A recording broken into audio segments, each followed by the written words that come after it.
குமரி மாவட்டம் நாகர்கோவில் அரசு தொழில்நுட்ப கல்லூரி வளாகத்தில் சீனியர் மாணவனை ஜூனியர் மாணவர்கள் சுற்றி வளைத்து தாக்குதல் நடத்திய சம்பவத்தின் சிசிடிவி காட்சி வெளியானது. இந்த கல்லூரியில் புதுக்கடையைச் சேர்ந்த மாணவன் மாதேஷ் எல்டன் என்பவர் 2ஆம் ஆண்டு படித்து வருகிறார். இவருக்கும் அதே கல்லூரியில் படித்து வரும் ஜூனியர் மாணவர்களுக்கும் இடையே தகராறு ஏற்பட்ட நிலையில் கல்லூரி வளாகத்தில் வைத்து மாதேஷ் எல்டனை ஜூனியர் மாணவர்கள் சுற்றி வளைத்து தாக்கும் வீடியோ காட்சி வெளியானது.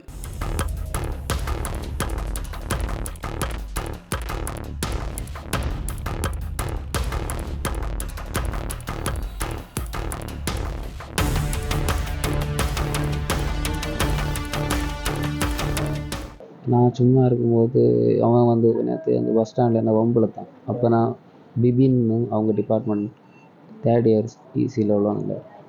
இப்போ நான் வந்து ஒதுங்கி போனேன், பிரச்சனை வேண்டாம் அப்படி. அதுக்கப்புறமா காலையில் நான் வாரதை பார்த்து டிபார்ட்மெண்ட்டில் உள்ள எல்லோரும் சேர்ந்து என்னை அடித்தாங்க.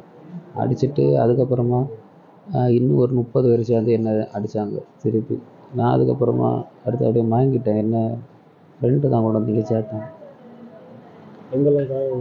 தலையில தான் போட்டு கம்பிலாம் வச்சு அடித்தாங்க. 20 பேர் சேர்ந்து மீசத்தனமா அடிச்சு குத்துரும் கொலையரமா போட்டிருக்காரு. நாங்க இந்த அரசாங்கத்தை நம்பிதானே கவர்மெண்ட் காலேஜில் எங்க பிள்ளைகளை படியும். எங்க பிள்ளைகளுக்கு உயிரை குத்துறவாதம் இல்லைன்னா அந்த காலேஜில் வேலை செய்ய ப்ரொஃபஸர், ஆபீஸ் ஸ்டாஃப் எல்லாரும் என்ன செய்துட்டு இருந்தாங்க? குழந்தைகளை கொல்லுவரையும் பார்த்துட்டு இருப்பாங்களா? இதுக்கு இவங்க அரசாங்கத்துல சம்பளம் வாங்கியாங்க. குழந்தைகளுக்கு பாதுகாப்பு இல்லையா? ஏழைகளுக்கு என்னையுமே கண்ணீர் தானே. எங்க மக்களுக்கு என்ன தலையில கம்ப்யூட்டர் தச்சிருக்கானு மேலெல்லாம் அடியானே பிள்ளை அந்த அளவுக்கு ஒரு வம்பு தும்பு போக மாட்டான்.